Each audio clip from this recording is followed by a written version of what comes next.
এবং বিশ্বনবীর সাহাবী আবু দারদা রাদিয়াল্লাহু তাআলা আনহু উনি বলতেন তাফাক্কুরু সাআতিন খায়রুন মিন কিয়ামিল লাইলা। 1 ঘন্টা কেউ যদি আল্লাহর সৃষ্টি নিয়ে চিন্তা করে সেটা সারা রাত তাহাজ্জুদের সালাত অফার করার চেয়ে উত্তম। রিজনিং আমরা যেন আমাদের কমন সেন্স খাটাই, কোরআনের পরতে পরতে আল্লাহ তাআলা আমাদেরকে উৎসাহিত করেছেন। আত-তাফাক্কুর, আত-তাফাক্কুর মানে ক্রিটিক্যাল থিংকিং। ক্রিটিক্যাল থিংকিং করা। আল্লাহ যে আমাদেরকে ব্রেন দিয়েছেন এটা দিয়ে ক্রিটিক্যাল থিংকিং করা, ব্রেনটাকে কাজে লাগানো, গড্ডালিকা প্রবাহে ভেসে না বেড়ানো, ব্রেনটাকে আমরা যেন কাজে লাগাই। আত-তাফাক্কুর। ইব্রাহিম আলাইহিস সালাম এই আত-তাফাক্কুর বা ক্রিটিক্যাল থিংকিং এর ক্ষেত্রে আমাদের জন্য অনুপম আদর্শ ছিল। কোন নবীর নাম বললাম? সবাই বলেন তো নবীর নাম কি? উনি যেই সময়টাতে পৃথিবীতে এসেছিলেন তখন কেউ করতো তারার পূজা, কেউ করতো চাঁদের পূজা, কেউ করতো সূর্যের পূজা। আমরা হলে কি করতাম? কোন এক দলে ঢুকে যেতাম। কি বলেন?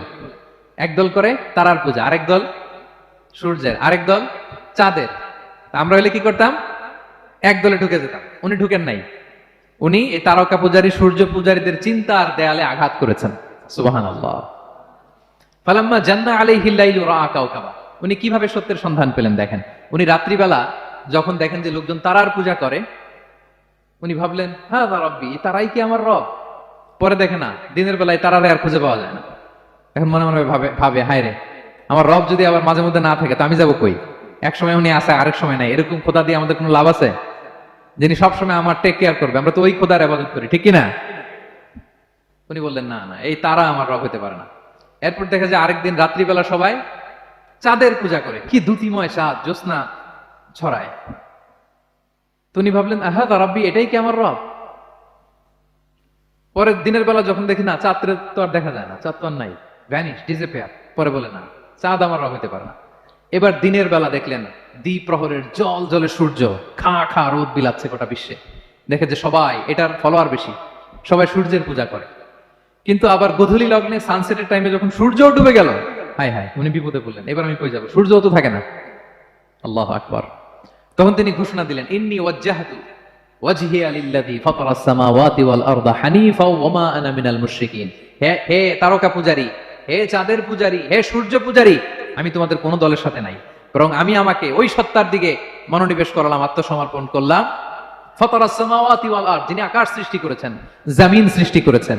হানিফা ওয়া মা আনা মিনাল মুশরিকিন, আমি শিরক করি না, আমি হানিফ হিসেবে সেই আল্লাহর ইবাদত শুরু করে দিলাম। পড়েন আল্লাহু আকবার। তাইলে উনি স্রোতে গা ভাসান নাই, কোন এক দলে না ঢুকে উনি ওনার ক্রিটিক্যাল থিংকিং, ওনার অ্যানালজি, ওনার বিবেককে উনি কাজে লাগিয়েছেন। তো সম্মানিত শুধু এজন্য চিন্তা করা, এটাকে আরবিতে বলে তাহান্নুফ মিন বাকায়া আল ইব্রাহিমিয়া। এটা ইব্রাহিমী চিন্তার অবশিষ্টাংশ। সেদিন ইব্রাহিম আলাইহিস সালাম এভাবে চিন্তা করতেন, গবেষণা করতেন। সূরাতুন নাহলে আল্লাহ তাআলা মৌমাছি কিভাবে মধু সংগ্রহ করে এই ইনফরমেশনটা যখন আমাদের সামনে পেশ করলেন, এই আয়াতের শেষে তিনি একই কথা বললেন, ইন্না ফি যালিকা লাআয়াতান লিকাওমিন ইয়াতাফাক্কারুন। নিশ্চয়ই এর মধ্যে যারা চিন্তাশীল তাদের জন্য নিদর্শন আছে। মৌমাছি যে মধু সংগ্রহ করে, আপনারা মৌচাক দেখছেন? কে কে দেখি মৌচাক দেখছেন? মাশাআল্লাহ। আচ্ছা, ঠিক আছে। রাসূল সাল্লাল্লাহু আলাইহি ওয়াসাল্লাম মধু বড্ড পছন্দ করতেন। পিওর হানি, দুর্গন্ধওয়ালা হানি তিনি খেতেন না, পিওর হানি খাবেন, খুবই এনার্জেটিক। এবং কোরআনে মাত্র 2টা জিনিসকে শেফা বলা হয়েছে। এক হচ্ছে কোরআনকে বলা হয়েছে শেফা, আর এই মধুকে বলা হয়েছে শেফা। সুবহানাল্লাহ। আল্লাহ তাআলা বললেন ওয়া আওহা রাব্বুকা ইলান নাহলি আনিত্তাখিযি মিনাল জিবালি বুয়ুতা ওয়া মিনাশ শাজারি ওয়া মিম্মা ইয়ারিশুন। আল্লাহ তাআলা মৌমাছিকে শিখাই দিলেন কিভাবে মৌচাক বাঁধতে হবে। এবং আল্লাহ বললেন ইত্তাখিযি মিনাল জিবালি বুয়ুতা, তোমরা পাহাড়ে মৌচাক বাঁধো, ওয়া মিনাশ শাজার, গাছের মগডালে বাঁধো, অথবা উঁচু মাচার উপরে বাঁধো, যাতে গ্রামের ছোট্ট ছেলেরা ঢিল মারতে না পারে। মৌচাক যারা দেখছেন, এটা কি নিচু নিচু জায়গায় মৌমাছির মৌচাক হয় না, উঁচু একেবারে মগডালে। এটা মৌমাছির শিখাই দিছে কে? হ্যাঁ, কে শিখিয়েছে? আল্লাহ সুবহানাহু ওয়া তাআলা মৌমাছিকে শিখিয়ে দিয়েছে। যারা আরবি বুঝেন তারা বুঝতে পারবেন, ইত্তাখিদি এটা ফেমিনিন জেন্ডার। তার মানে আল্লাহ যা অর্ডার করেছেন এটা পুরুষ মৌমাছিকে অর্ডার করেন নাই, নারী মৌমাছিকে। তো গবেষণায় দেখা গিয়েছে পুরো মৌচাকের বাসাটাকে এখানে যে লিডারশিপ বহন করে এটা কোনো পুরুষ মৌমাছি না, এটা নারী মৌমাছি। সুবহানাল্লাহ। এবং 3 ধরনের মৌমাছি থাকে, একটা হচ্ছে কুইন বি, রানী মৌমাছি, আরেকটা হচ্ছে মেল বি, এরা বংশ বিস্তার করে, আরেকটা হচ্ছে ওয়ার্কার বি, এরা এই মধু আনা নেওয়া করে। তা আল্লাহ এদেরকে বললেন কুলি মিন কুল্লি সামারাত, এই মৌমাছি তোমরা আশেপাশের সব সুন্দর সুন্দর ফুল থেকে, ফল থেকে, ফ্লাওয়ার নেকটার্স, পুষ্প রস সংগ্রহ করে নিয়ে আসো। মধু এত স্বাস্থ্যকর, হেলদি ডায়েট কেন? কারণ আশেপাশের গাছের মধ্যে এখানে আপনার ভেষজ গাছ আছে, ওষুধি গাছ আছে, বনাজি গাছ আছে, ঠিক না? তো মৌমাছিগুলো সেখান থেকে ফ্লাওয়ার নেকটার্স, পুষ্প রস সংগ্রহ করে আবার চলে আসে। এবং আল্লাহ বললেন, ফাসলুকি সুবুলা রব্বিকি যুলুলা, পথ ভুলে যাও না, যেই পথে গেছো ওই পথে ফিরে আসো। একটা মৌমাছি মৌচাক থেকে প্রায় 10 কিলোমিটার দূরেও অনেক সময় চলে যায়, আবার 10 কিলোমিটার পথ চিনে আবার মৌচাকে এটার ফিরে আনে কে? এই পুরো মেকানিজমটা নিয়ে গবেষণা করে অস্ট্রিয়ান একজন সায়েন্টিস্ট, তার নাম হচ্ছে কার্ল ব্রনফেশ, সে একটা বই লিখেছে, দ্য ডান্সিং বিজ, এবং এই বই লিখে সে নোবেল লরেট হয়েছে, নোবেল প্রাইজ পেয়েছে। আমরা তো মধু পাইয়া হাতের তালুর মধ্যে নিয়ে জিহ্বা দিয়ে চাটি, আমাদের তো আর ব্রেন খাটানোর ওই সময় নাই। ওই কার্ল ভন ফ্রেশ, সে এই মৌমাছি নিয়ে গবেষণা করে নোবেল প্রাইজ পেয়েছে। আর আমরা মাথা খাটাইতে পারলাম না। তো সে গবেষণা করে পেয়েছে, মানে কোরআনের আয়াত যা যা বলেছে সে তাই পেয়েছে। মৌমাছি ওখান থেকে ফুলের পুষ্পরস, ফ্লাওয়ার নেকটার্স এনেই কিন্তু মৌচাকে রাখে না, ওইটারে সে খেয়ে ফেলে। এবং সে গবেষণা করে পেয়েছে এক একটা মৌমাছির 2টা স্টোমাক, 2টা পাকস্থলী। একটা পাকস্থলীতে সে নিজের খাবার দাবার খায়, আরেকটা পাকস্থলীতে এই পুষ্পরস, ফ্লাওয়ার নেকটার্স গুলা সে রাখে। সেখানে আল্লাহ তাআলা একটা স্পেশাল এনজাইম দিয়ে ওইটাকে প্রিজার্ভ করে, প্রত্যেকটা মৌমাছির নিচে একটা টিউব আছে, সেই টিউব দিয়ে, নল দিয়ে মৌচাকে যে ওই মধুগুলো রেখে আসে। পড়েন সুবহানাল্লাহ। এবং এই মধুর ভেতরে আল্লাহ তাআলা ন্যাচারাল অ্যান্টিসেপটিক রেখেছেন, এটার নাম প্রপোলিস। দ্বিতীয় বিশ্বযুদ্ধে রাশিয়ান সোলজাররা তারা আহত হলে তারা অ্যান্টিসেপটিক কিনে লাগাতো না, তারা মধু লাগাই দিত, আর আহত সোলজার তারা মুহূর্তে সুস্থ হয়ে যেত। যাদের বাতের ব্যথা আছে, বাতের ব্যথা আছে না অনেক মুরব্বীদের, ওই বাতের ব্যথার মধ্যে যদি মৌমাছির ফুল ফুটাই দিতে পারেন, একদিনের মধ্যে বাতের ব্যথা ভালো হয়ে যাবে। সাময়িক হয়তো ব্যথা পাবে, মৌমাছি যখন কামড় দেয় ব্যথা লাগে না, নাকি আরাম লাগে? কামড় খাইছেন মৌমাছির কখনো? হ্যাঁ। তো বাতের ব্যথার মধ্যে আপনি মৌমাছির ফুল ফুটাই দিলে আর ব্যথা নাই। সুবহানাল্লাহ বিহামদিহি। মুখতালিফুন আলওয়ানু, বিভিন্ন ধরনের ক্রিম হানি, হোয়াইট হানি, ইয়েলো হানি, ব্ল্যাক হানি, নানা ধরনের হানি আল্লাহ তাআলা এইভাবে প্রিজার্ভ করেছেন মৌমাছির মধ্য দিয়ে। আল্লাহ বলেন, এই যে এতগুলো মৌমাছি পুষ্প রস এনে মৌচাকের মধ্যে রসগুলো রাখে, মধু তৈরি হয়, আল্লাহ বলেন, ইন্না ফি যালিকা লাআয়াতান লিকাওমি ইয়াতাফাক্কারুন, নিশ্চয় এর মধ্যে আল্লাহ তাআলা চিন্তাশীলদের জন্য নিদর্শন রেখেছেন। যারা চিন্তা করে, তারা হাতের তালুতে শুধু জিহ্বা দিয়ে চেটে চেটে খায় না, তারা ভাবে কোত্থেকে আসলে এই মধু, কিভাবে মৌমাছিগুলো যায়, কিভাবে ফিরে আসে। তাহলে বলেন তো, আমাদের চিন্তাশীলতার দরকার আছে না নাই? সূরা আলে ইমরানের 190 নম্বর আয়াতে আল্লাহ তাআলা বলেছেন, যারা আকাশ বাতাস পৃথিবী সৃষ্টি নিয়ে চিন্তা করে এবং সর্ব অবস্থায় আল্লাহ তাআলার জিকির করে, ওয়া ইয়াতাফাক্কারুনা ফি খালকিস সামাওয়াতি ওয়াল আরদ, এবং তারা তাফাক্কুর করে, ক্রিটিক্যাল থিংকিং করে, এবং তারা বলে, মা খালাকতা হাযা বাতিলা, হে আল্লাহ তুমি অনর্থক কিছু সৃষ্টি করো নাই। মনে রাখবেন, এই পৃথিবীতে আল্লাহ তাআলা অনর্থক কোনো কিছু সৃষ্টি করে নাই, করেছে? যেটাই সৃষ্টি করেছে এটা এর মধ্যে মানব কল্যাণ আছে না নাই? আল্লাহ তাআলা আমাদের জন্য কল্যাণ রেখেছেন। এবং এই আয়াত যখন নাজিল হল, বিষ্ণু ইসা ইসলাম বললেন, ওয়াইলুন লিমান কারাআহা ওয়া লাম ইয়াতাফাক্কার ফিহা, ধ্বংস তাদের জন্য যারা এই আয়াত তেলাওয়াত করে কিন্তু এই আয়াত নিয়ে চিন্তা করে না, গবেষণা করে না।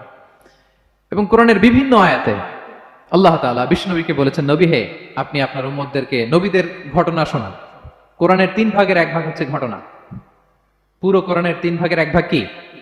ঘটনা, স্টোরি টেলিং। কারণ গল্প মানুষের মনে দাগ কাটে। আল্লাহ তাআলা বলেছেন, ফাকুসুসিল কসাসা লাআল্লাহুম ইয়াতাফাক্কারুন, নবী হ্যাঁ আপনি তাদেরকে কিচ্ছা শোনান, ঘটনা শোনান, নবীদের কাহিনী শোনান, লাআল্লাহুম ইয়াতাফাক্কারুন, যাতে করে তারা ক্রিটিক্যাল থিংকিং করে।